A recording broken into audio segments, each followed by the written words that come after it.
c'est peut-être une journée historique que vit actuellement l'Iran. Dans un premier temps, il y a eu Israël qui a déclaré avoir réalisé des frappes sur la capitale Téhéran. Et puis ensuite, on a appris que plusieurs dizaines de sites avaient été visés avant qu'on apprenne enfin que les États-Unis également réalisaient une opération conjointe. Donald Trump a ensuite pris la parole sur son réseau social pour affirmer qu'il allait annihiler les capacités balistiques et nucléaires de l'Iran, que plus jamais il ne devait supporter cette attente insoutenable, ce manque de volonté de la part de l'Iran de négocier sur le programme nucléaire. Tous nos envoyés spéciaux et nos correspondants sont avec nous ce matin pour tenter de voir comment la situation évolue minute après minute, heure après heure. On est avec Xavier de Giacomini dans les Émirats Arabes Unis. On est également avec Bethsabée Salem en Israël, également avec Nicolas Rouget à un autre endroit, à Haïfa en Israël. D'ailleurs, Bethsabée Salem, vous qui aujourd'hui êtes, je crois, à Tel Aviv, la réponse iranienne, est-ce qu'elle aura vraiment lieu? Parce qu'en vérité, c'est la question qu'on se posait ce matin lorsqu'on se demandait si l'opération israélienne allait se cantonner aux frappes de ce matin. Maintenant qu'on apprend que les États-Unis entrent dans la danse, ça peut tout changer. L'Iran aura certainement intérêt à ne pas réagir parce qu'à ce moment-là, l'opération américaine pourrait être plus forte encore. Alors en ce qui concerne le côté israélien et l'attaque de cibles iraniennes, alors il y a eu déjà des dizaines de cibles qui ont été visées par Israël, des cibles à la fois militaires et du régime, c'est-à-dire que parmi les cibles, il y a l'élimination des dirigeants du gouvernement, mais aussi des gardiens de la révolution. Et il y a des frappes qui pourraient durer 4 jours, selon un haut responsable israélien qui a été cité par la presse. Donc c'est très possible que ces frappes, elles continuent et que ça pousse l'Iran à réagir. Ajoutez à cela que ça fait déjà des semaines qu'on estime ici que toute attaque contre l'Iran entraînerait une riposte contre Israël. Alors effectivement, nous on s'attendait ici à ce que cette attaque soit plus rapide, mais la situation ici, c'est désormais l'état d'urgence. L'armée, la population, tout le monde est sur le qui-vive et on s'attend encore à ce que l'Iran frappe et pourrait frapper très fort, puisque l'Iran détient près de 2000 missiles balistiques. Ajoutez à cela des milliers de drones. Merci beaucoup Bethsabée Salem. Xavier de Giacomini, on vous retrouve en direct des Émirats Arabes Unis. Alors merci parce que vous êtes avec nous depuis 7h30 quasiment, lorsque l'on a appris qu'il y avait eu cette frappe préventive d'Israël à Téhéran. On a ensuite appris que d'autres villes avaient été ciblées en Iran. On se demandait si c'était un coup de semonce. Finalement, on s'aperçoit qu'avec l'entrée des Américains dans le jeu, eh bien c'est une frappe extrêmement puissante et probablement, alors peut-être pas comme la guerre des 12 jours en Iran, en mois de juin, pardon, mais en tout cas une opération qui peut durer plusieurs jours qui s'annonce. Oui, un peu ce qu'a dit il y a quelques jours le vice-président J.D. Vance, à savoir que ce serait une opération limitée dans le temps, qu'il était hors de question de s'embourber, mais que ce serait quand même une opération pour faire comprendre au régime iranien qu'il a tout intérêt à négocier, en fait à céder, à capituler. Alors combien de temps ça va durer, on ne peut pas le savoir pour le moment. On sait que les Américains, visiblement, ont agi conjointement avec les Israéliens, et maintenant ce qu'on attend de voir, ce sont les ripostes iraniennes. Vous en parlez à l'instant concernant Israël avec Bethsabée. Ici, dans le Golfe, la problématique est différente. Les pétromonarchies du Golfe ont demandé depuis plusieurs semaines à Donald Trump de ne pas bombarder l'Iran. Leur sécurité est en jeu. Les États-Unis ont énormément de bases dans la région. Et évidemment, les États du Golfe attendent une riposte iranienne. D'autant plus que c'est peut-être plus simple pour les Iraniens puisque la distance est bien plus courte. Il y a à peine 200-250 km entre les deux rives du Golfe Persique. Donc c'est peut-être plus facile pour les Iraniens de frapper. Parmi les cibles, il y a la base d'Al Udeid au Qatar, qui est le commandement du CENTCOM, le commandement pour toute la région du Moyen-Orient, le commandement américain. Et au Qatar, on demande à toutes les personnes qui n'ont pas de but précis sur la base, évidemment, qui a été en grande partie évacuée, mais aussi à tous les Occidentaux de se trouver près des abris, car là, on attend éventuellement une riposte iranienne. De même que c'est possible à Bahreïn, où se situe le siège de la 5e flotte américaine. On avait vu il y a quelques jours jours, tous les bateaux américains quittaient le port. Ils sont dans le golfe Persique. Les bateaux américains dans le golfe Persique risquent peut-être un peu moins que les bases fixes à terre, puisque les moyens des Iraniens ne leur permettent pas forcément de viser des navires, des mobiles en mouvement. Et je voudrais vous indiquer que là, nous sommes devant le golfe d'Oman, à 700 km derrière moi. Il y a le porte-avions américain Abraham Lincoln qui a peut-être déjà ou s'apprête à lancer ses avions vers l'Iran. Une opération qui n'est pas si simple, parce qu'il y a quand même une grande distance entre la position du bâtiment et l'Iran. Il faut forcément du ravitaillement en vol. En fait, ces bombardements peuvent paraître, quand on voit les dégâts, quelque chose, une routine pour les Américains comme pour les Israéliens. En fait, c'est une opération extrêmement compliquée. Merci beaucoup Xavier Betsabé Salem. Sommes-nous d'accord sur le fait qu'aujourd'hui, aucun pays ne viendra en aide à l'Iran? Déjà parce que dans la région et dans le monde entier, plus personne n'ose vraiment fréquenter l'Iran de manière visible, et aussi et surtout parce que désormais, les Américains sont entrés dans l'équation et que mécaniquement, on n'a pas envie de se les mettre à dos. On est bien d'accord? Oui, effectivement, et il y a beaucoup de pays du Golfe qui sont d'ailleurs un peu entre deux chaises, puisque finalement, ils redoutent d'aider l'Iran pour effectivement ne pas se faire mal voir par l'Occident, mais beaucoup de pays du Golfe hésitent aussi à aider l'Occident et devenir par la même façon une cible potentielle pour l'Iran. Puisque effectivement, si par exemple un pays du Golfe ne serait-ce que permet aux États-Unis d'utiliser une base sur place chez lui, il pourrait recevoir des ripostes de la part de l'Iran. Je voudrais vous préciser quand même que sur... Nous avons perdu Betsabé Salem, rejoignons Raphaël Jérusalemi qui nous attend également en Israël. Mais d'abord, vous savez que le président Trump a pris la parole sur son réseau social. Il a pris la parole, il a été d'ailleurs extrêmement menaçant avec l'Iran, en disant que toutes les capacités militaires, les sites balistiques, même la marine seraient totalement annihilés. Je voulais vous poser la question, Raphaël Jérusalemi. D'abord, on va écouter Donald Trump sur cette volonté d'annihiler le risque iranien. On l'écoute. Nous allons nous assurer que l'Iran ne puisse pas obtenir l'arme nucléaire. C'est un message très simple. L'Iran n'aura jamais l'arme nucléaire. Ce régime va vite comprendre qu'il ne faut pas menacer ou challenger la plus grande force militaire du monde. Raphaël Jérusalemi, annihiler complètement les sites militaires iraniens, la marine, etc. Est-ce que c'est réaliste tout simplement comme objectif ? Oui, si on est prêt pour un conflit de longue durée, c'est jouable. Ça prendra beaucoup de temps. Je vous signale, juste au moment où je vous parle, que nous sommes dans une pré-alerte. Donc, ce n'est pas une alerte d'aller à l'abri, mais c'est une alerte de se préparer. On en a une ce matin au lever du jour. Et là, nous avons une nouvelle alerte qui vient d'arriver sur tous les téléphones de tous les Israéliens de tous les âges, d'être prêts à aller vers les abris. Donc, c'est un signe quand même précurseur de ce qui se passe. Un autre signe qui est très important, puisque vous parlez de la possibilité d'un conflit de grande ampleur, de grande durée, les réservistes sont en train d'être appelés par milliers, voire dizaines de milliers.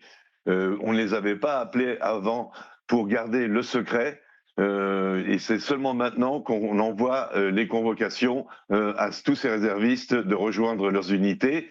Donc, dans la journée, on va avoir assisté à des déplacements intenses de véhicules, de réservistes se rendant à leur base et à leurs unités.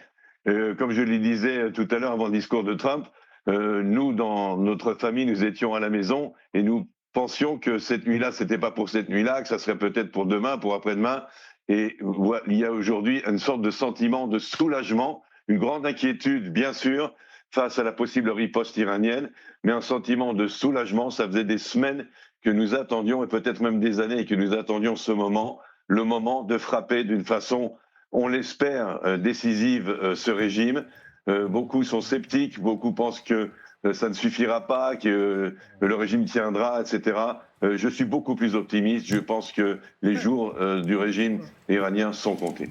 Bethsabée Salem, on a perdu la connexion avec vous il y a quelques instants pour la simple et bonne raison qu'il y a eu, là où vous vous trouvez, une alerte aérienne et on s'attendait à ce que l'Iran réplique. Eh bien ça y est, c'est fait, c'est un missile iranien, je crois.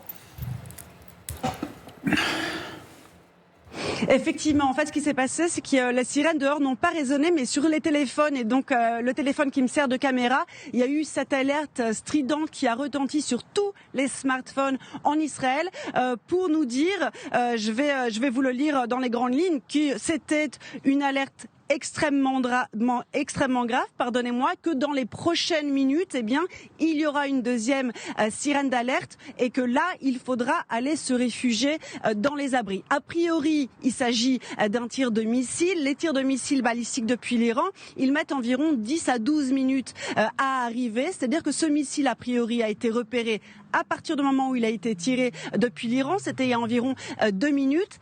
Normalement, d'ici 6 à 7 minutes, on devrait avoir cette sirène qui résonne dans les rues. Et là, les gens devront vraiment courir vers les abris, puisque vous savez, des gens ont parfois des abris chez eux, des pièces fortifiées ou dans leurs immeubles. Mais parfois, il faut sortir et courir 2-3 minutes, parfois avec des enfants, avec des chiens, pour aller donc se mettre à l'abri. Il faut aussi rajouter qu'on ne sait pas après combien de temps il va falloir rester à l'abri, puisque c'est possible que l'Iran ait tiré un missile, c'est possible qu'il ait tiré une salve de missiles avec des dizaines de missiles en même temps tirés simultanément, comme ça s'est passé en juin dernier. Merci beaucoup Bethsabée Salem et soyez prudente. Rina Bassiste, je rappelle que vous êtes correspondante de la radio israélienne à Paris. Vous êtes d'accord avec ce que nous disait Raphaël Jérusalemi à l'instant? C'est un immense soulagement, même s'il y a de l'inquiétude bien évidemment pour les Israéliens. Oui, d'une certaine façon, parce que ça fait maintenant des semaines et des semaines que les Israéliens se préparent. Il y a une tension qui ne pouvait plus durer.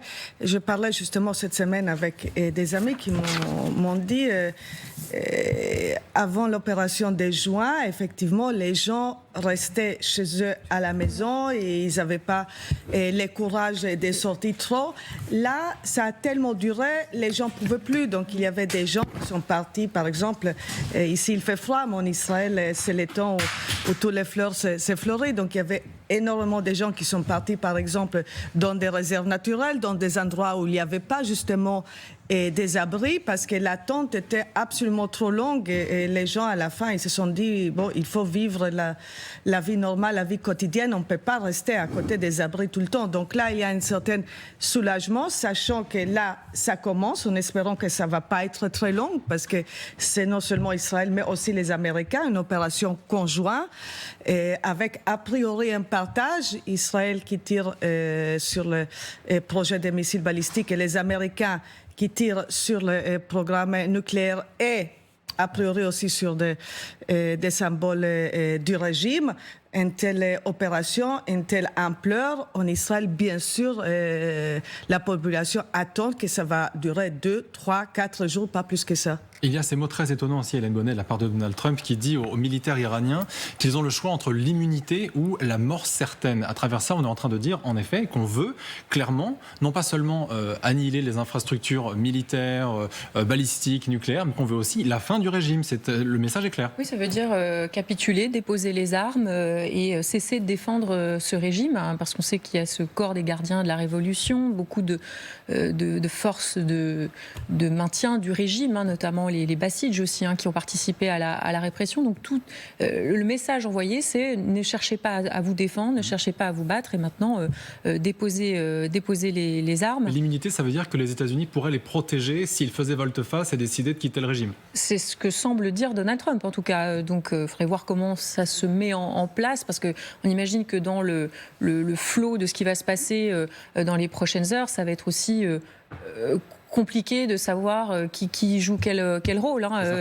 Ce qu'on voit, c'est cet appel à la population qui est vraiment 2 ordres. C'est-à-dire, d'un côté, mettez-vous à l'abri, mais ensuite, passez à l'action, emparez-vous de votre liberté. Donc, à quoi s'attend Donald Trump? C'est vraiment la question, parce que les experts militaires l'ont bien expliqué ces dernières semaines, et sans doute aussi les experts militaires qui conseillent Donald Trump, que, en fait, une campagne de frappe ne suffira pas à renverser le régime. Et on imagine que c'est pour ça aussi que Donald Trump appelle la population à réagir. Et puis qu'en ce moment, tous les facteurs sont réunis, puisque la population a déjà commencé, sans cette opération américaine, à se soulever. Oui, on a vu le soulèvement important au mois de janvier. On a vu ces derniers jours des étudiants dans les universités qui continuaient de manifester. Il y a régulièrement beaucoup de vidéos sur les réseaux sociaux où tous ceux qui peuvent essayer de s'exprimer disent on ne veut plus de ce régime. Donc il va falloir voir comment réagit la population. Alors sans doute que parce que vous savez, quand il y a des frappes, effectivement, les habitants ne vont pas sortir dehors. Donc ce sursaut de la population,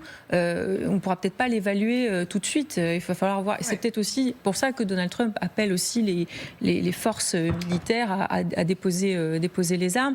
Il y a un autre message aussi qui a été diffusé, c'est par Reza Pahlavi, le fils de l'ancien Shah, qui lui s'est exprimé aussi sur les réseaux sociaux, et il parle d'une aide humanitaire qui est arrivée en parlant de cette opération américaine, et lui aussi appelle les forces militaires à protéger non pas le régime mais la population.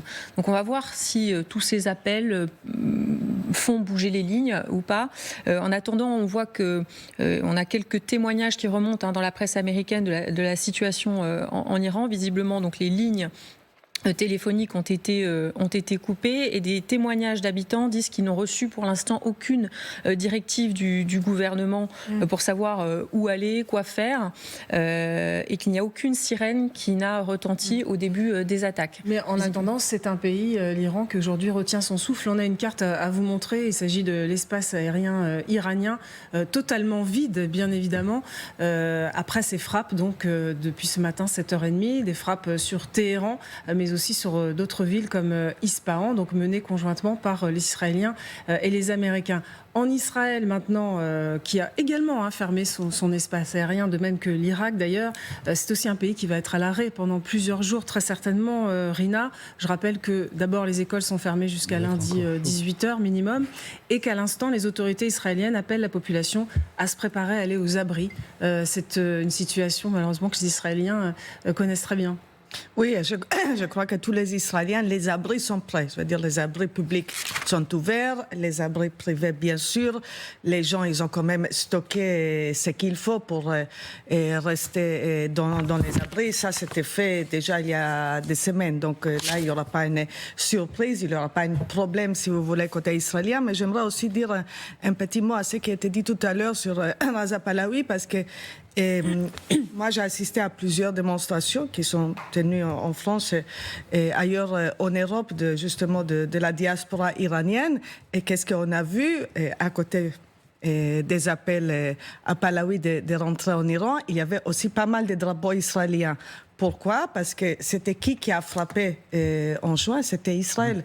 Donc il y avait énormément d'espoir parmi la diaspora iranienne, et probablement aussi en Iran même, qu'Israël a frappé. Peut-être chez eux, il y avait plus de compréhension que si les États-Unis opèrent tout seuls, ça sera quelque chose de très limité. S'il y a une frappe conjointe israélo-américaine, là, il s'agit de quelque chose de beaucoup plus large qui peut justement amener peut-être à faire tomber ce régime. Alors, Donald Trump, on l'a dit, a pris la parole assez longuement pendant l'opération. On ne sait pas si c'est très prudent d'ailleurs de le faire pendant une opération. Il est généralement préférable de le faire une fois que l'opération est terminée. L'opération est toujours en cours. Donald Trump a donc pris la parole sur son réseau social, une vidéo d'un peu moins de 8 minutes sur laquelle il décrypte les raisons pour lesquelles il a lancé cette opération conjointement avec Israël. Et il a donc appelé les Iraniens à se rendre. Écoutez. Je vous dis ce soir à toutes les forces militaires iraniennes ou la police iranienne, mettez à terre vos armes, ou alors vous allez mourir, vous allez faire face à la mort. Posez vos armes, vous serez traité avec immunité, sinon vous allez subir la mort. Rina Bassis, ça peut changer l'entièreté du visage de la région si l'Iran est affaibli, si l'Iran change de régime. On n'en est pas là évidemment, mais on essaye de se projeter un peu parce que c'est quand même un petit peu ce qui est en cours aujourd'hui et ce qui est en jeu. Le visage entier de la région peut changer dans la mesure où Israël ne serait plus l'ennemi désigné par l'Iran. L'Iran qui n'a eu de cesse de rappeler que c'était son seul et unique but, annihiler Israël. Si le régime change, il se peut que la cohabitation se fasse mieux et que la paix revienne peut-être dans la région dans un futur proche.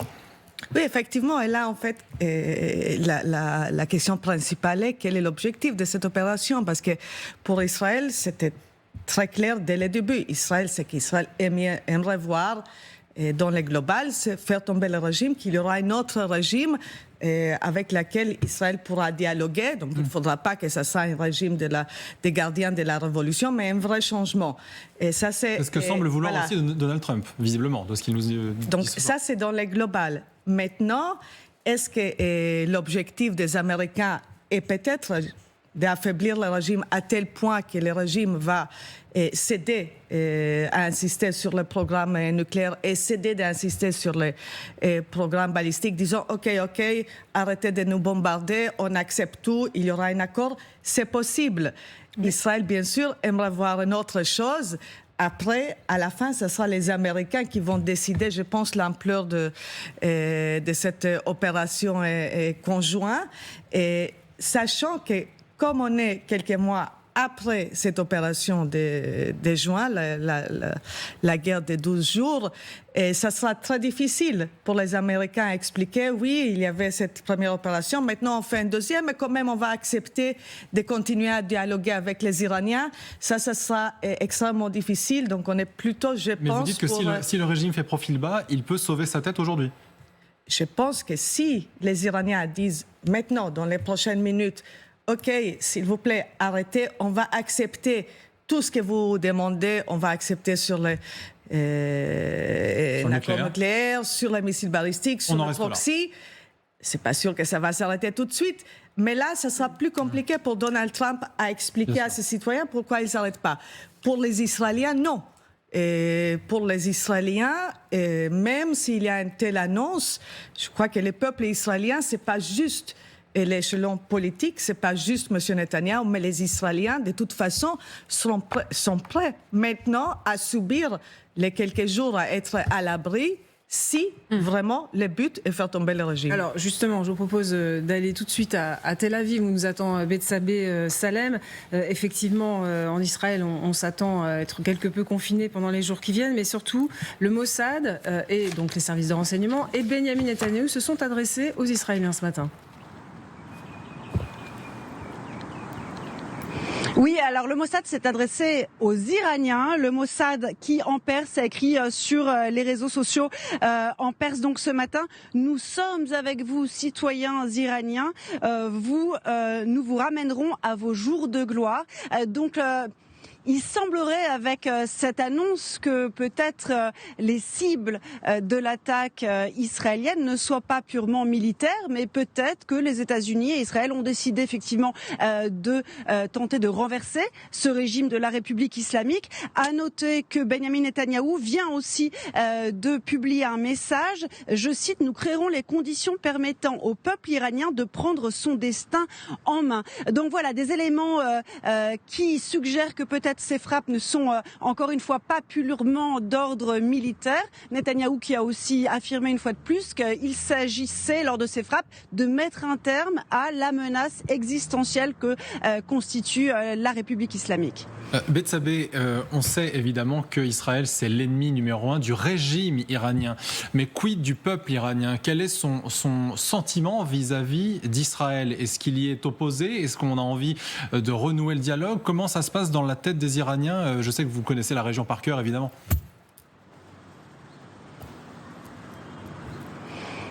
Alors, il y a beaucoup d'Iraniens qui témoignent, soit des Iraniens qui sont expatriés en Occident, soit des Iraniens qui ont témoigné, notamment dans les médias israéliens, sous couvert d'anonymat, qu'ils attendaient cette aide et que surtout, eux, ils n'étaient pas contre Israël, que ce n'était pas du tout leur doctrine, qu'ils n'étaient pas avec le régime iranien, vous savez, qui lui appelle à la destruction d'Israël quasiment quotidiennement au Parlement. Et puis, la preuve aussi, c'est qu'il y a beaucoup d'Iraniens aussi, vous savez, qui sont en Israël, qui sont juifs, qui sont nés ici. Et comme les Israéliens d'ailleurs ici, qui ont ce rêve que l'Iran et Israël soient deux pays amis. Il y a beaucoup d'Israéliens qui m'ont dit en rigolant que s'il y avait une attaque, alors ce serait difficile ici, qu'il y aurait une pluie de missiles, mais c'est un peu un fantasme ici de se dire qu'on pourrait aller en Iran, que ce serait possible. Et d'ailleurs, vraiment, les Israéliens insistent qu'ils sont du côté de l'Iran. Beaucoup disent même ça vaut la peine si on souffre, s'il y a des missiles, des dégâts, si on peut aussi aider le peuple iranien. Il y a vraiment cet élément de solidarité qui revient régulièrement ces dernières semaines. Par ailleurs, Bethsabée, on sait qu'Israël a fermé son espace aérien, qu'à Jérusalem, les bureaux et les écoles seront fermés jusqu'à lundi 18h. Par ailleurs, la population est appelée à se diriger vers des abris, puisqu'on attend une riposte. D'ailleurs, il y a des sirènes, si je ne m'abuse. Et là, je ne sais pas si vous entendez derrière moi. Tout à fait. J'ai beaucoup de bruit. Je ne sais pas si vous entendez, à l'heure où je vous parle, les sirènes qui résonnent à Tel Aviv. Alors, je ne sais pas si elles résonnent aussi dans le reste du pays. J'ai pas cette information. Donc là, je me trouve, moi, au centre de Tel Aviv, qui fait partie, il faut le dire, des cibles privilégiées de l'Iran. Mettez-vous à l'abri, je me trouve à peine 1 kilomètre de la Kiria. C'est un peu le Pentagone israélien. J'ai normalement une bonne minute pour aller me mettre à l'abri. Donc, effectivement, je vais aller allez-y, vous emmener avec moi. On risque de perdre la connexion. Allez-y, Bethsabée, on vous laisse évidemment Si je tranquille. perds la connexion, je vous laisse me déconnecter. Alors oui, ce que j'allais vous dire, c'est que en fait, le pays en entier se prépare à être à l'arrêt pendant plusieurs jours, des jours et des jours. Ce qu'on a appris aussi par la télévision iranienne, c'est qu'effectivement l'Iran annonçait qu'elle se préparait à riposter contre Israël. Donc là, on entend effectivement ces alertes qui résonnent. Effectivement, Bethsabée l'a dit, le temps pour aller se mettre aux abris il est extrêmement réduit. Vous avez 1 minute à peine pour aller vous mettre à l'abri. On imagine que toute la population, hormis certaines personnes qui ont des métiers qui nécessitent peut-être de rester mobilisées, sont aux abris aujourd'hui. En Israël. Voilà, donc pendant que Bethsabée Salem se met à l'abri, une question peut-être pour revenir à ce que nous disait, ce que disait Donald Trump tout à l'heure. Juste avant ces images de Bethsabée qui fuient, ça c'est le quotidien de certains Israéliens dans les villes qui sont le plus souvent visées par les positions iraniennes. Parce que j'ai beaucoup de choses à dire. Là, il n'y a plus de sirène, donc ça veut dire qu'il peut y avoir des impacts à toute seconde. On espère que ça va aller pour vous, Bethsabée. Ça veut dire que l'impact peut arriver à toute seconde. Je dois me réfugier dans la cave donc, de l'immeuble qui est plus ou moins un abri, mais c'est possible que là, la connexion, elle s'arrête. En tout cas, on n'entend pas d'impact. On va évidemment vous suivre, Bethsabée, mais mettez-vous bien à l'abri, c'est tout ce qui importe. On n'entend pas d'impact. Rina, vous qui connaissez bien ce genre de situation. Oui, justement. Pas d'impact. Les sirènes sont arrêtées déjà depuis plusieurs secondes, donc c'est possible qu'il y ait un impact un peu plus loin que Tel Aviv, parce que normalement, quand les sirènes s'arrêtent après quelques secondes seulement, on entend des explosions qui peuvent être soit des missiles qui ont explosé par terre, sur leur cible ou sur des immeubles, soit parce qu'ils ont été interceptés donc dans le ciel. Là, en l'occurrence. On n'entend pas d'explosion. J'ai pas d'informations sur des explosions ailleurs en Israël. L'armée confirme qu'il y a eu une salve supplémentaire. Donc il y a eu déjà 2 salves ce matin, ces dernières demi-heures. Une vers le nord d'Israël, une nouvelle. Et les sirènes ont retenti donc à Tel Aviv où je me trouve et dans tout le centre, c'est-à-dire dans la région de Tel Aviv. Vous savez, c'est là où il y a les cibles militaires stratégiques. Il y a, je vous l'ai dit, la Kiria, donc le QG de la défense et de l'armée. Il y a le QG du Mossad et puis bien sûr il y a des habitations et l'armée estimait d'ailleurs ces dernières semaines que cette fois-ci en cas de riposte, l'Iran viserait non seulement des cibles stratégiques mais aussi des grandes villes israéliennes pour avoir un impact un peu plus fort. Mais effectivement, là, on n'entend pas d'explosion, donc c'est possible que le missile il ait été intercepté plus tôt en direction de Tel Aviv. Donc peut-être qu'il a été intercepté dans le ciel, peut-être même avant de rentrer dans l'espace israélien. Pour l'instant, j'ai pas plus d'informations. Bethsabée, je ne sais pas si vous nous entendez, parce que vous pouvez nous parler, mais je ne sais pas si vous nous entendez. Ce genre d'alerte, évidemment, vous en avez vécu bien d'autres par le passé. Est-ce que vous vous attendez, tout comme l'ensemble des Israéliens, est-ce que ça se reproduise plusieurs fois par jour jusqu'à ce que les opérations soient terminées d'un côté iranien et d'un côté américain et israélien, bien sûr? Oui, alors effectivement, ça c'est ce genre d'opération, ça peut durer vraiment. Déjà, dans les abris, c'est possible que s'il y a des salves de missiles, les gens soient bloqués dans les abris pendant plusieurs heures, parce que tant qu'il y a des missiles et une menace pour la population, eh bien, les gens reçoivent des messages pour qu'ils restent absolument à l'abri. Donc ça peut durer vraiment. Ça dépend si l'Iran envoie des missiles, 2-3 missiles ou des salves de missiles. Ce qu'on avait remarqué en juin, c'est que l'Iran avait compris qu'en fait, stratégiquement, c'était beaucoup plus intéressant pour mettre à mal la défense israélienne d'envoyer des salves de missiles avec des dizaines et des dizaines de missiles en même temps, parce que c'est en fait le seul véritable défi pour la défense israélienne. S'il y a beaucoup de missiles, alors il y en a plusieurs qui peuvent passer à travers les malles du filet. Donc pour l'instant, c'est calme. En tout cas, on n'entend pas d'explosion pour l'instant. Bethsabée, on voit à l'image que Benjamin Netanyahou est en train de s'exprimer. Donc vous l'avez dit, le Mossad comme le Premier ministre israélien se sont adressés aux Iraniens, mais ils ont aussi un message sans doute pour les Israéliens de tenir bon, alors qu'il y a quelques minutes, l'armée israélienne dit en effet, et ça confirme tout ce que vous nous faites vivre depuis quelques minutes, avoir détecté des tirs de missiles d'Iran vers Israël. Oui, et je pense que le Premier ministre, son message, c'était une façon déjà d'assumer cette frappe qui a été initiée donc conjointement par Israël et les États-Unis. Mais je pense qu'en fait, d'une certaine façon, Benjamin Netanyahou s'est aussi adressé au peuple iranien et pour lui faire comprendre, et ça c'est important pour Israël, qu'en fait la guerre, là, les attaques qui ont lieu, elles ne sont pas contre le peuple iranien, mais bien contre le régime, contre la République islamique, contre son programme balistique, son programme nucléaire, contre les proxys qui régulièrement appellent à la destruction d'Israël et menacent et attaquent Israël. Donc il y a effectivement ce double impact, mais c'est vrai que de toute façon, les Israéliens, eux, dans leur majorité, selon d'ailleurs les sondages qui ont été faits par les médias ici, étaient en faveur d'une opération contre la République islamique, par solidarité pour le peuple iranien, et puis aussi parce que les Israéliens sont tout à fait conscients, et bien que l'Iran, effectivement, est une menace existentielle à cause de ces multiples programmes balistiques, nucléaires, etc. Bethsabée, donc le peuple est vraiment derrière le gouvernement pour cette attaque. Bethsabée, on dit souvent que ces sirènes résonnent et que le peuple israélien se met toujours très sagement à l'abri. Il est toujours très suivi, cet appel à la prudence, parce qu'en vérité, ça arrive, on le disait, assez fréquemment, si bien qu'on pourrait s'y habituer, avoir le sentiment que finalement, on peut aller se mettre à l'abri ou pas. Non, ça reste très suivi. Les Israéliens sont très alertes sur ce sujet. Oui, je peux vous dire qu'il y a cette espèce d'habitude et les gens qui ont moins peur, ça c'est ce qui s'est passé lors des guerres avec le Hamas. Lors des guerres avec le Hamas, parfois les gens allaient nonchalamment dans les escaliers en se disant que de toute façon le système de défense était tout à fait apte à arrêter les missiles, et c'est vrai qu'il y a eu peu de dégâts, aussi bien humains que matériels. Maintenant, avec la guerre avec le Hezbollah d'abord et puis l'Iran, les Israéliens se sont rendus compte que vraiment c'était beaucoup plus dangereux, de la puissance de frappe des missiles, aussi de l'arsenal de missiles dont disposait le Hezbollah et aujourd'hui l'Iran. Et là, vraiment, on a vu l'attitude des Israéliens changer.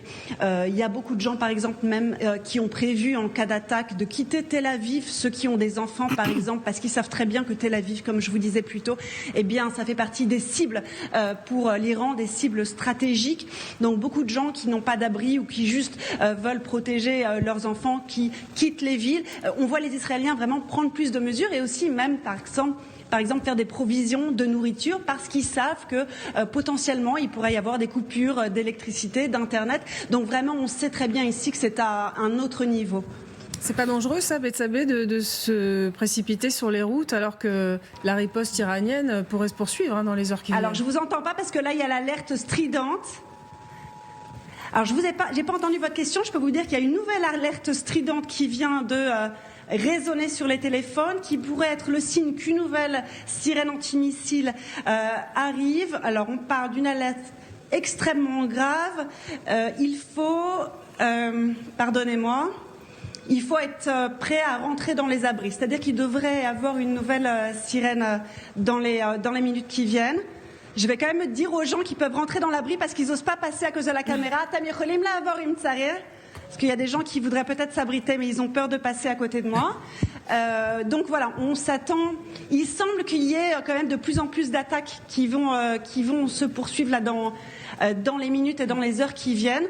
Peut-être que l'Iran a été surpris, mais que voilà, ils sont en train de mettre au point des attaques. Il devrait y avoir d'autres sirènes bientôt. Si vous avez besoin de vous abriter, Bethsabée, bien entendu, coupez le direct à tout moment. C'est votre sécurité qui prime. Pour simplement répondre à ce qu'on disait à l'instant, selon les médias iraniens, ce sont 30 à 75 missiles qui ont été lancés par Téhéran sur Israël. Donc en effet, restez bien à l'abri. Vous le disiez à l'instant justement, il y a une réponse iranienne. Elle a lieu depuis quelques minutes maintenant. On ne savait pas de quelle nature elle serait et surtout on ne savait pas si l'Iran allait être surpris par l'attaque israélo-américaine. Manifestement pas suffisamment pour empêcher toute réplique. Siavosh Ghazi, vous qui êtes notre correspondant en Iran, à Téhéran précisément, la réponse, elle est donc là. Officiellement, des missiles ont été lancés. À votre avis, jusqu'où pourra aller cette riposte? Parce qu'encore une fois, il ne faut pas qu'elle soit trop importante, de peur de fâcher les Américains qui pourraient à ce moment-là, j'allais dire, sortir l'artillerie lourde. Les Iraniens ont dit depuis plusieurs semaines que s'il y avait une attaque, ils répondraient de manière dure et très vaste. Donc c'est pas une surprise qu'ils aient lancé donc cette première vague de missiles. La télévision iranienne vient de montrer à l'instant les images d'un cratère dans le centre de Téhéran, qui a été visé par des missiles israéliens et américains. La résidence du guide suprême iranien et la présidence de la République étaient visées lors de la première série d'attaques et on entend toujours des détonations depuis maintenant 3 heures dans différents endroits à l'est et à l'ouest de Téhéran, mais on ne sait pas quelles sont les cibles qui sont visées. La ville de Karaj a été aussi, sur un témoin que j'ai pu interroger par téléphone, a été également touchée. La ville de Qom également, d'autres villes également à travers le pays. Donc là, un membre de la commission des affaires étrangères du Parlement disait que l'Iran allait répondre de manière très vaste et faire donc actionner aussi ses soutiens dans la région, notamment le Hezbollah libanais, parce que c'est une question de vie ou de mort pour le pouvoir iranien, et donc on peut s'attendre à d'autres attaques de la part de Téhéran. Siavosh, on voyait à l'instant que la population israélienne était appelée à aller vers les abris, qu'elle se ruait même vers les abris. C'est ce qu'a fait notre correspondante sur place. Très concrètement, pour les Iraniens, c'est la même chose? Tout le monde dispose d'un abri pour aller se protéger? Non, en Iran, il n'y a pas d'abri. Le maire de Téhéran avait dit que les stations de métro pourraient être utilisées, de même que les parkings souterrains pour que les gens puissent se mettre à l'abri. Mais il n'y a pas d'abri en tant que tel, ni à Téhéran, ni dans les autres villes iraniennes. Donc les gens restent chez eux ou alors vont dans les parkings de leurs immeubles. Mais il n'y a pas d'abri, comme par exemple il en existe en Israël. Siavosh, il faut aussi qu'on s'intéresse au sort qui sera réservé au peuple iranien. Aujourd'hui, Donald Trump a clairement appelé ce peuple à se soulever, à continuer la révolte, parce que c'est vrai qu'il y a la chose militaire qui, d'un côté, est entreprise par Israël et les États-Unis, et de l'autre côté, il y a ce soulèvement qui ne peut venir que du peuple. Est-ce que, selon vous, ce qui se passe actuellement, dans les jours qui viennent, va inciter le peuple à davantage faire entendre sa voix, comme il a pu le faire ces dernières semaines, avant d'être réprimé par le régime ?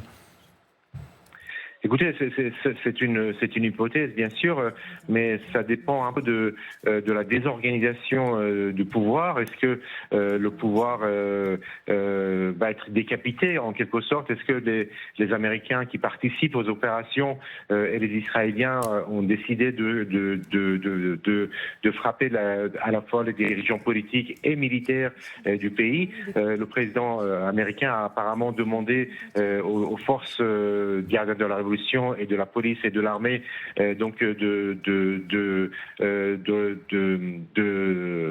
comment dire, de ne pas utiliser des armes et donc d'accepter la défaite. Est-ce que ça va être le cas ou pas? C'est la question qu'on se demande. Bien sûr, il y a des gens qui espéraient une intervention américaine. Est-ce que la situation et les frappes qui vont continuer sans doute vont permettre aux gens de descendre dans la rue? C'est un peu tôt pour le dire à l'heure actuelle, parce que tout le monde a été surpris par cette attaque qui ont été lancées non seulement par Israël, mais aussi par les États-Unis. Les gens espéraient, après les négociations de jeudi, qu'on allait plutôt vers une solution diplomatique et pas une guerre imminente et des frappes imminentes. Merci Savage Ghazi. Rina Bassiste, voilà maintenant 2 heures que l'on a appris donc cette frappe préventive avait été lancée par Israël contre Téhéran, suivie par effectivement un appui américain. Est-ce que vous avez des nouvelles de vos contacts qui sont sur place en Israël, et est-ce qu'ils sont soulagés, comme d'ailleurs ça semble être le sentiment général du côté des Israéliens?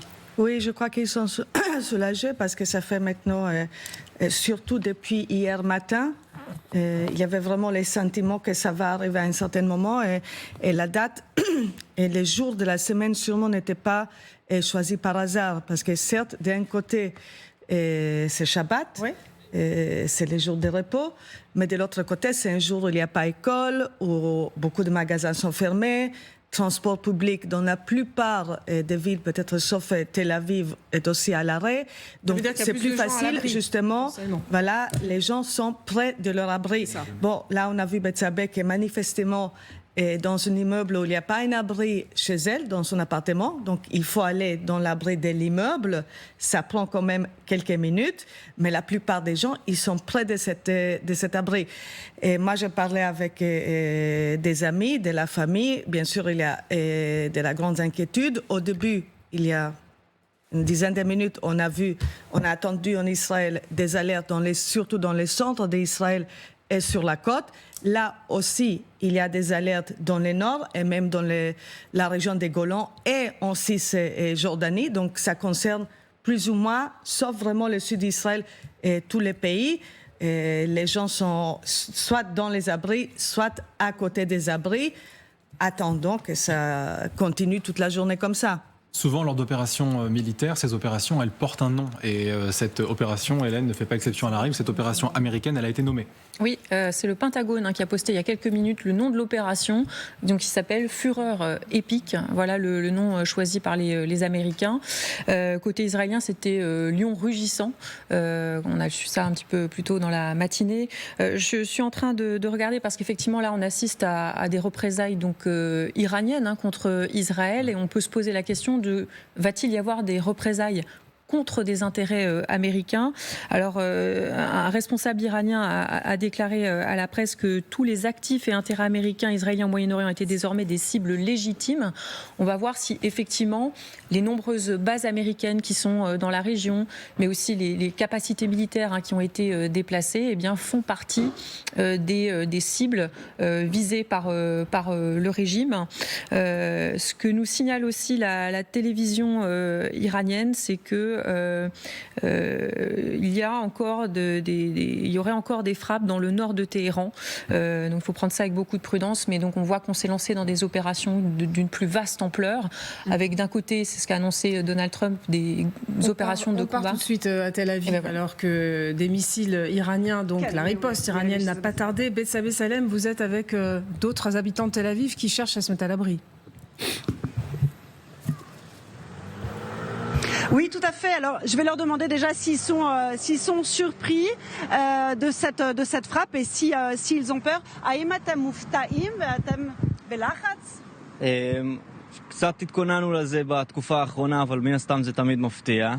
Alors, on était relativement près, mais c'est toujours un peu surprenant.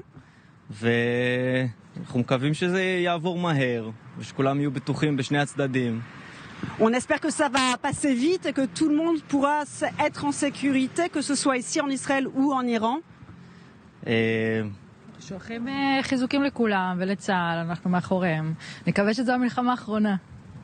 On envoie beaucoup de courage à tout le monde, aussi à Tzahal. On espère que ce sera la guerre, la dernière guerre.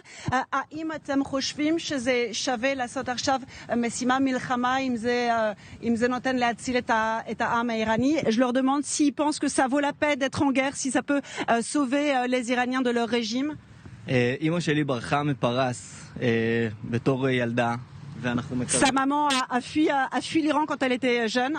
ואנחנו מקווים שהעם הפרסי יהיה חופשי ובטוח ושיוכל לחיות בשלום איתנו ועם העולם כולו. Et on espère que les Iraniens pourront vivre en paix, libres et en paix avec nous. אני מצטרפת לזה. אני חושבת שאם המלחמה הזאת נועדה לשחרר אותם, את האיום עלינו, שיעשו את זה מהיר ושיעשו את זה. Si cette guerre, elle permet de mettre à mal, d'annihiler cette menace existentielle que représente l'Iran, alors qu'ils le fassent et qu'ils le fassent vite. Amon toda, toda rabba, ve'tisharu liada mamad. Voilà, donc ces Israéliens qui globalement ont été surpris, mais à la fois non, puisque je vous le disais, ça fait des semaines qu'on nous dit ici qu'il pourrait y avoir des frappes imminentes. Donc les Israéliens qui sont sommés, à cause de la situation d'urgence, de rester à proximité des abris antimissiles.